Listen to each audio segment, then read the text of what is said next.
Hello students, मैं हूं आपका एजुकेटर अमित गौड़ और आज हम अपना क्लास 11th का थर्ड लेक्चर कंटिन्यू करते हैं, जिसमें कि हमने टॉपिक चूज़ किया है टैक्सोनॉमिक एड्स। ये आपका लास्ट टॉपिक है इस चैप्टर का। तो चलिए जानते हैं टैक्सोनॉमिक एड्स क्या होते हैं। They include techniques, procedures and stored information that are useful in identification and classification. ठीक है, ये इसके अंदर क्या चीज़ आती हैं, कुछ टेक्निक्स आते हैं, कुछ प्रोसीजर्स आते हैं और कुछ स्टोर्ड यानी पहले से स्टोर की गई इंफॉर्मेशन आती है जो कि आपकी हेल्प करती है जो जो भी स्पीसीज या जो कुछ भी आपने डिस्कवर किया है, जो भी ऑर्गेनिज्म, उसके आइडेंटिफिकेशन में और क्लासिफिकेशन में। ठीक है, अब ये एड्स होते कौन कौन से हैं, तो सबसे पहला फर्स्ट नंबर एड होता है हर्बेरियम। ठीक है, ओके, इसके बारे में जानते हैं। Store house of collected plant specimens that are dried, pressed and preserve on seeds. ठीक है, हर्बेरियम क्या होता है, एक प्रकार का स्टोर हाउस है या एक प्रकार की लाइब्रेरी कह सकते हैं, जिसमें कि कुछ प्लांट स्पेसिमेंस को कलेक्ट करके सूखी यानी ड्राइड अवस्था में, प्रेस और प्रिजर्व करके किसमें, कुछ कागज़ की सीड्स पर उसको रखा जाता है। ठीक है, प्लांट को लेंगे, उसको पहले सुखाएंगे, सुखाने के बाद उसको प्रेस करके मतलब दबा करके काफ़ी कुछ दिन के लिए, फिर उसको प्रिजर्व कर देंगे और प्रिजर्व करके उन सीड्स को एक लाइब्रेरी के रूप में लगातार कंटिन्यू उन सेल्फ में लगाते चले जाएंगे। तो इस तरह से हर्बेरियम बनाया जाता है। ठीक है, नेक्स्ट पॉइंट है इसमें, these seeds are arranged in the sequence of a universally accepted system of classification. ठीक है, तो इसमें जो सीड्स होती हैं वो यूनिवर्सली एक्सेप्टेड जो क्लासिफिकेशन है, ठीक है, मेनली RH व्हीटेकर का है, तो उसके अकॉर्डिंग ये सीड्स एक सीक्वेंस में अरेंज रहती हैं वहाँ पर। These seeds carry a label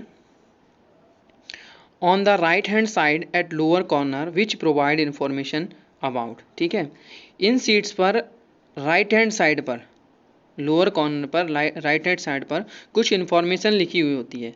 वो इन्फॉर्मेशन क्या होती है, नंबर फर्स्ट होती है date on which the specimen was collected. ठीक है, यानी वो डेट जब ये स्पेसिमेन कलेक्ट किया गया था फील्ड से। ठीक है, उसके बाद आता है place from where the specimen was collected, फिर उस जगह का नाम लिखा जाता है कि जहाँ से उसको कलेक्ट किया गया है। फिर आता है English name of the specimen, English में उसको उस स्पेसिमेन को या उस प्लांट को क्या बोलते हैं वो लिखेंगे। उसके बाद आता है local name of the specimen. ठीक है, जैसे मान लीजिए आपने अपने यहाँ से कुछ भी कलेक्ट किया, तो हमारी लोकल लैंग्वेज में आम को आम बोलते, तो हम उसको आम लिखेंगे और इंग्लिश में मैंगो लिखेंगे। ठीक है, उसके बाद आता है botanical name of the specimen, तो फिर और उसके बाद उसका बॉटनिकल नेम लिखा जाएगा, जैसे मेंजीफेरा इंडिका, तो ये लिखा जाता है उसमें। उसके बाद उसकी फैमिली ऑफ द स्पेसिमेन, और फिर सबसे लास्ट में आता है नेम ऑफ द कलेक्टर, यानी उस पर्सन का नाम जिसने उस स्पेसिमेन को कलेक्ट किया था फील्ड से। ठीक है, तो ये सारी इन्फॉर्मेशन उस पर लिखी हुई होती है और ये सब जो कुछ भी सीड्स होती हैं वो यूनिवर्सली एक्सेप्टेड जो हमारा क्लासिफिकेशन सिस्टम है उसके अकॉर्डिंग अरेंज रहती हैं। और फिर जब भी कोई न्यू प्लांट स्पेसिमेन डिस्कवर होती है तो इन्हीं सीड्स से उसको आइडेंटिफाई और क्लासीफाई करने की कोशिश की जाती है, देखा जाता है कि ये नई है या कि पुरानी कोई स्पेसिमेन तो नहीं, प्लांट स्पीसीज तो नहीं है ये। ठीक है, चलो आगे बढ़ते हैं। हर्बेरियम तो यहाँ कंप्लीट हो गया। List of some herbaria of the world, यहाँ पे थोड़ा सा है कि कुछ हर्बेरिया के नाम बताए इन्होंने। सबसे पहला है royal botanical gardens, Q, England. ठीक है, तो और दूसरा है सेंट्रल नेशनल हर्बेरियम, कैलकाटा, ये तो इंडिया का है।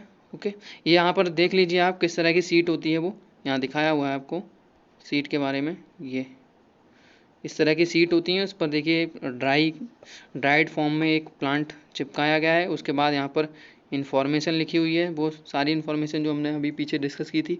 और ये सभी सीड्स एक फाइल के फॉर्म में इस तरह से सेल्फ में रख दी जाती हैं और प्रिजर्व कर ली जाती हैं। ठीक है, ओके, नेक्स्ट आगे बढ़ते हैं। नंबर सेकेंड आता है बॉटेनिकल गार्डन्स। बॉटेनिकल गार्डन क्या है, this is an institution located in an enclosed piece of land which grows numerous kinds of plants obtained from different places for botanical studies। ठीक है, देखो कुछ प्लांट्स जो होते हैं वो स्पेशली एक पर्टिकुलर जगह पर ही उगते हैं अब हर कोई व्यक्ति है, उसने अगर न्यू स्पीसीज डिस्कवर करनी है या कोई भी आइडेंटिफिकेशन करना है तो हर जगह थोड़ी जाएगा वो, ठीक है। तो बहुत टिपिकल हो जाएगी प्रोसेस। इसलिए कुछ ऐसे इंस्टीट्यूशंस बनाए गए हैं जहाँ पर पहले से कुछ पौधों को उगाया जाता है, जिससे कि आसानी से कोई भी वहाँ पर आके स्टडी कर सके, ठीक है। और आइडेंटिफिकेशन और क्लासिफिकेशन में ये हेल्प करता है। अब यहाँ पर list of some botanical gardens, जैसे कि नंबर फर्स्ट आता है royal botanical garden Kew England, number second national botanical garden Lucknow, Indian botanical garden Howrah and Lloyd botanical garden Darjeeling. ये नीचे जो फिगर आपको दिखाया हुआ है ये लॉयड बॉटनिकल गार्डन दार्जिलिंग का है। आप कभी भी वहाँ जाते हैं तो एक बार विजिट करिए और स्टडी करिए वहाँ पर जाकर के प्लांट्स के बारे में अच्छे अच्छे। ओके, यहाँ पर ये कंप्लीट हुआ, आगे नेक्स्ट चलते हैं। नंबर थर्ड पे आता है म्यूजियम, ठीक है। Museum is a place use for storing, preservation and exhibition of both plants and animals, ठीक है। म्यूजियम एक ऐसा प्लेस है जहाँ पर कि प्लांट्स और एनिमल्स को स्टोर किया जाता है और प्रिजर्व किया जाता है और फिर उनका एग्जीबिशन करते हैं, मतलब लोगों को दिखाने के लिए वहाँ पर स्टोर और प्रिजर्वेशन किया जाता है मेनली। वहाँ पर ज़्यादातर चीज़ें कैसी होती हैं, फॉसिल्स होते हैं, जैसे कि यहाँ पर ये देख रहे हैं आप डायनासोर का फॉसिल लगा हुआ है, तो ऐसे ही अदर ऑर्गेनिजम्स के बहुत सारे फॉसिल्स वहाँ पर मिलते हैं। अब यहाँ पर एक कन्फ्यूजन क्रिएट हो जाता है बच्चों के अंदर, वो नहीं होना चाहिए कि म्यूजियम जो है, जो म्यूजियम अब तक आप पढ़ते हैं वो आप हिस्ट्री में पढ़ते हो, तो वो हिस्टोरिकल म्यूजियम्स अलग होते हैं, ये बायोलॉजिकल म्यूजियम्स हैं। इसमें यहाँ पर प्लांट्स और एनिमल्स मिलेंगे और कुछ आपके मरीन एनिमल्स भी मिलेंगे, जैसे एक्वेरियम होगा उसमें वो भी होता है, ठीक है। चलिए नेक्स्ट आगे बढ़ते हैं। नेक्स्ट नंबर 4 आता है जूलॉजिकल पार्क्स। जूलॉजिकल पार्क्स क्या होते हैं? These are places where wild animals are kept in protected environment.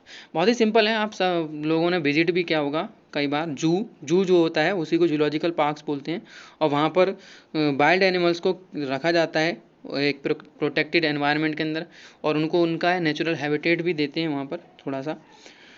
These zoological parks aid in learning about their feeding, courtship, mating behaviour etcetera, ठीक है।